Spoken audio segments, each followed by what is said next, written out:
If it's not in writing, it didn't happen goes both ways. My new manager at work is one of those people that absolutely has to be in control. Even when you're exceeding every scorecard measure, keeping you head down, not putting a toe out of line, she still asks you to come to a meeting room to discuss some minor issue or another. Recently, she pulled me into a meeting to discuss me being late from work. Protocol is to call in, say we'll be late, then submit a schedule adjustment request when we arrived. She accused me of not calling in or submitting a request but was able to prove I did. Only instead of leaving it at that, she insisted I now needed to call her and explain why I was late. That's not the process, I told her. And she said she was making a new one. So now I call her at 6 a.m. on her day off to let her know if I'm gonna be late. She also had a meeting with me because my scorecard for a stat was 99/100ths. With a target of 50, she had to point out the 1/100th I missed. She also did the same for a handling time issue where I am hitting an average of 600 seconds with a target of 1,500. She needed to tell me about a call I took too long on. Suffice to say, complaints have been raised to her manager, following an incident where she was asked to follow up on something for me, and claimed if it's not in writing, it didn't happen. I've been asking for everything in writing and repeat that mantra back to her when she claims to have told me something. Last week, she asked me to see her after my call. I walked over and she wasn't there, so went back to my desk. She asked me why I didn't stay around, and I reminded her of the time she put in writing, that I wasn't to spend more than 1 minute waiting for her if she asked to see me and was to go back to my desk to take calls. Not wasting time. She asked me to come over again, and when I did, she wasn't there. This repeated twice more before my shift was over. Each time I documented logged out at 14:35 p.m. Came to your desk. You were not there. Spent 45 seconds waiting. Returned to desk and took another call at 14:38 p.m. in chat. She messages me to ask what time I finish. I tell her it was 2 minutes prior, and she says we can catch up now. I tell her that my shift if over, and ask if she'll approve an overtime pay for an out-of-hours meeting. She tells me not to be silly, and it'll just take 10 minutes. I refuse, and say if I don't get paid, we can do it tomorrow when I am being paid. She's typing, then not, then typing, then not, choosing her words. I know she's angry at being challenged, and she decided to employ one of the tactics she used when she managed a team for a company where this was standard practice.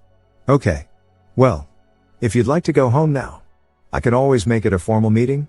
A formal meeting where I work as code for a meeting with HR. Documented on your record. For misconduct and repeated issues. She thinks she's won. Not a problem. Make a formal meeting. Ensure I have 24 hours notice. Send a formal invite. And I will bring a support person with me. I log out and leave. But not before grabbing screenshots and saving a copy of the chat logs. Next day, she's called my bluff and has a meeting scheduled.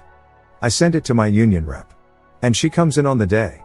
HR sits down with us and opens with, so we're here today to discuss some concerns.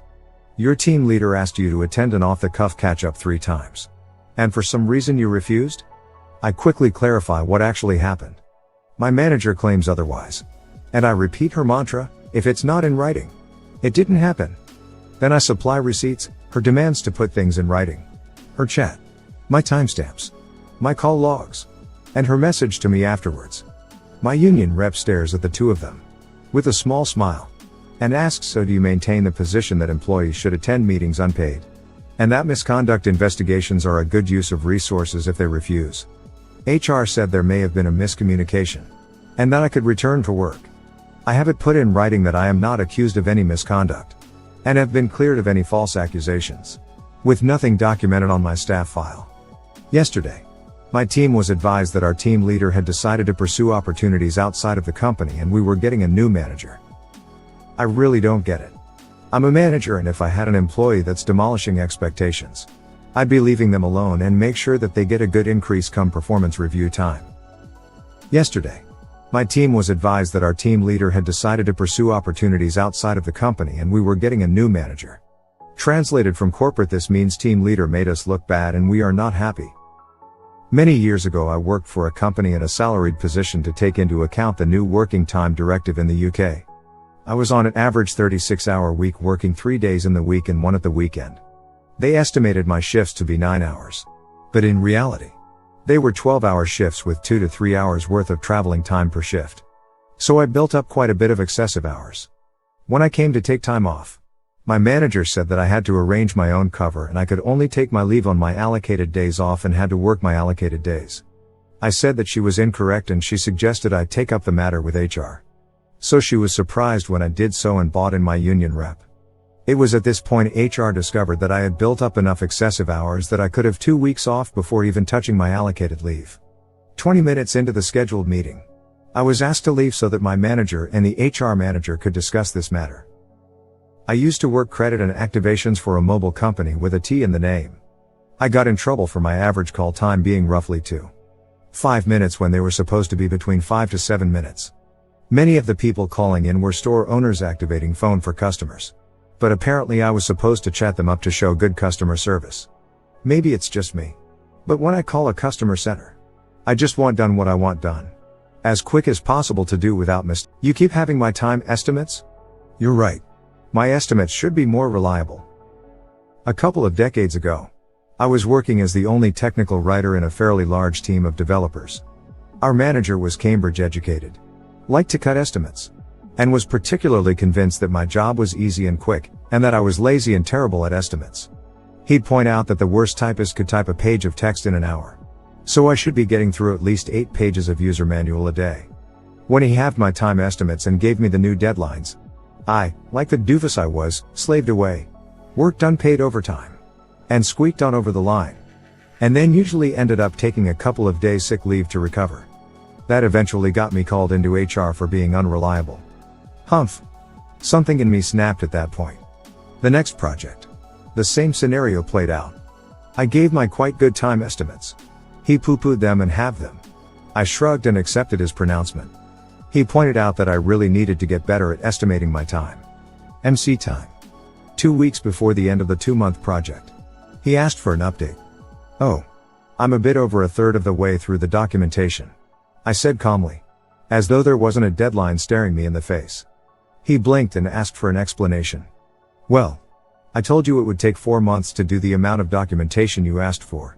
And it looks as though if I don't do any overtime, it's actually pretty close to correct, based on my progress so far. I beamed at him as though I was completely unaware that he had managers and a CTO who were expecting my documentation based on the information he gave them, along with the product it's describing. Of course. Much to my surprise, it didn't even seem to occur to him to yell at me. The sheer confidence with which I delivered the devastating news had utterly confused him. He ended up helping me to cut down the requirements and then finish completing the documentation to meet the deadline. I worked my usual hours. And if he asked me to do overtime, played dumb and said, "No. Sorry, I get sick if I do that. So I don't anymore." He worked a lot of overtime. I would walk past his office to see him staring at his computer monitor, biting his fingernails, and looking very, very worried. He wrote a lot of substandard documentation. And being a perfectionist, that really upset him. He didn't see his family much for 2 weeks. I spent a lot of my time at work trying not to cackle like a warlock who's had one too many pep pills. Once he had some time to recover, he called me into his office to discuss new ways of estimating time for documentation, and carefully suggested that maybe half a page to a page of documentation a day was a fair general estimate. Maybe? And perhaps at some point we should look at hiring a second tech writer. He'd point out that the worst typist could type a page of text in an hour. So I should be getting through at least 8 pages of user manual a day. One difference being that the typists aren't thinking about what to write. They're transcribing shorthand. Or audio tapes. Very different skill set. My maternal grandmother honed her typing skills working as a wren in the Navy's legal office. Her peak was 95 WPM. 100% accuracy. Ask her to write a technical manual, and you'd get a confused look. It really is. I've done both. I explained that. But he explained straight back that the typing shouldn't actually take that long, leaving time to think and plan. And, yeesh. Since I could occasionally hit 80 WPM while looking at someone and talking to them, I resented that condescension. Standard level of disconnect. But at least he admitted to the fact that there was a hell of a lot more to your job than he thought. Honestly, I think it's something all leadership that has any control over any facet of any business should go through so realistic expectations can actually be handed out. Had a similar incident as a lead programmer for a company. Boss would ask for a time estimate to complete a project. Always responded that my estimate was too long. Told him to hire someone to replace me and I would continue but not be in charge. He did. New guy gave him an estimate. When the project took twice as long as estimated. The boss asked why. New guy told him because that estimate was what he wanted to hear. I don't do the work. Nor am I capable of it. This is why I ask the guys that do how long it will take. Then I add time onto that for the estimate to the customer, or if no, something else is being worked on at the same time. Then if anything goes wrong we still have time and everyone looks good. Even better if they finish early. Our projects are usually measured in days to a few weeks max though. How can you not use information from the freaking people that are responsible? My boss didn't believe I was sick. So years ago I work in electrical retail sales. I specialized in kitchen items, ovens, dishwashers, etc. So I called in sick one week as I was firing out both ends. Note this was my first time calling in sick, plus I always worked days off when I was called and I was young at the time and the commission was good, so I had just done 3 months straight working and had a few days off sick. I went to the doctor's the first day and was given sick note for 7 days. I returned to work 5 days after becoming sick, 2 days less than the sick note allowed, and was immediately called into my boss's office. So I sat down and saw a colleague was present as a witness. As soon as I sat down I was immediately yelled at and accused of faking a sickness. I found out later that rumor was started that I was job hunting. After about 30 minutes of being yelled at and called a liar, etc., he finally stopped and asked if I had anything to say for myself. I was pretty shaken and upset by this point, so I pulled out my doctor's note and slammed it on his desk and specifically pointed out that I had 2 days left for sick leave. I told him I quit and that I will be reporting this meeting to HR and walked out. I spent the next 2 days relaxing at home, ignoring his 10 calls. I did return to work after the 2 days and again was immediately called into the boss's office. Again with the same witness. This time he was extremely apologetic, asking me not to escalate the incident. I flat out told him, "Feep you. You arrogant cunt. If you ever question me again I will let HR know about our meeting." The funny thing is that he ended up being the beat boss I ever worked for and I learned so much from him. Anyway, sorry for my grammar, spelling and poor sentence structure. HR exists to protect the executives from the employees. They are not there to protect employees from abusive bosses. I have talked to lifelong HR employees. Anytime you go to HR to get what you think is revenge against your asshole boss, they will immediately report the event to the executives so they can keep an eye on you as a troublemaker. Or just go ahead and get you on the path to getting fired. HR is not your friend. HR is the shield of the executives against you. Never forget it. Correct. HR is not your friend. Nor is it your manager's friend. HR exists to keep the company from getting sued. Yes. They will immediately bring to attention the inappropriate actions of a supervisor with the executives. The supervisor is a peon too. It's not until you get really far up the chain that HR even tries to cover unlawful activity. And at that level you should be speaking with lawyers present. HR is still the first viable step for most workers. And maybe a required step based on your terms of employment. Too busy to replace a drink? You're about to be a lot less busy. This happened a while ago but was reminded of it recently. My then fiancée F and I were at the movies ordering drinks. She is a type 1 diabetic, so needs to have a sugar-free drink. And I don't like the taste of diet stuff, so get full sugar drinks. Ordered drinks, and when the server put them down in front of us asked which one was which. He shrugged. And then when I kept staring at him expectantly pointed at one and told me he thought that one. I grabbed a couple straws and took a sip of each. And they tasted exactly the same. Asked if he even gave us a sugar-free one and he didn't answer. I passed one of the drinks back and asked that he replace it with the sugar-free. He refused immediately and said once it was poured he couldn't swap it.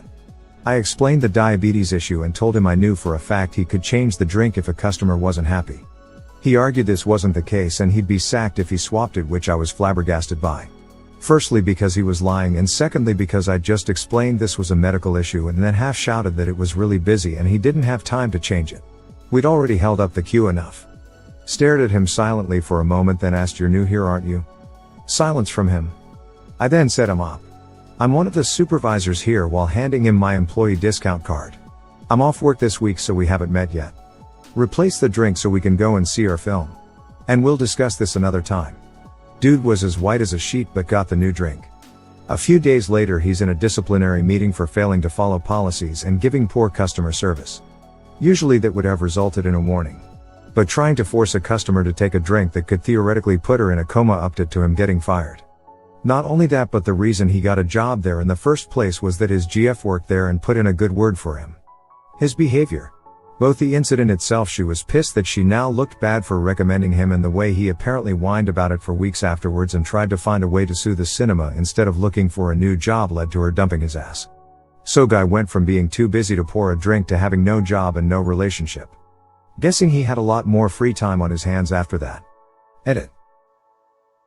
Thanks for all the awards and upvotes everyone.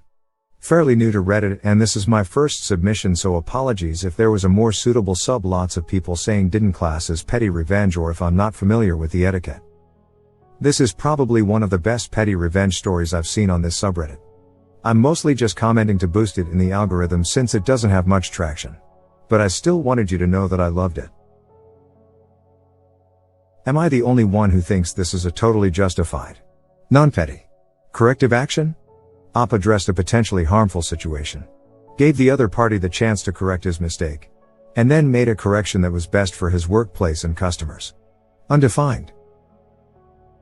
As mom to a T1D. Thank you. What you did was awesome. As was how you handled it. If there's any doubt whether the drink is sugar-free or not, just pull out the old meter and test strips. Place a drop on a spoon or your finger and test it. If it comes back high, it ain't sugar-free. As a type 1 I would have pushed for a new drink too. Fun fact for all those other diabetics who want to make sure your drink is diet, test it with your meter. Lol, diet drinks read as low, non-diet read as high. I've done it countless times. I mean, most non-diabetic people would also have pushed for a new drink. You pay for a Diet Coke. You're entitled to a Diet Coke. It's not like you're asking for special treatment. During a trip with 2 coworkers, we stopped at a fast food drive-thru for something to drink. All of us ordered something different, but all were dark in color. Think 1 Coke, 1 Dr. Pepper and 1 Diet Coke. When the clerk handed me the tray I asked which one was which. She smirked and shrugged and said she didn't know, but that we could just taste them to find out. I handed the tray right back and said no. We couldn't. Because we didn't know each other well enough to be sharing straws. She just stood there holding the tray and staring at me. And I sat there and stared right back until the manager came over to see what was slowing down the drive-thru line. He had those drinks dumped and new ones fixed and marked in no time. And was staring daggers at the clerk when we pulled away.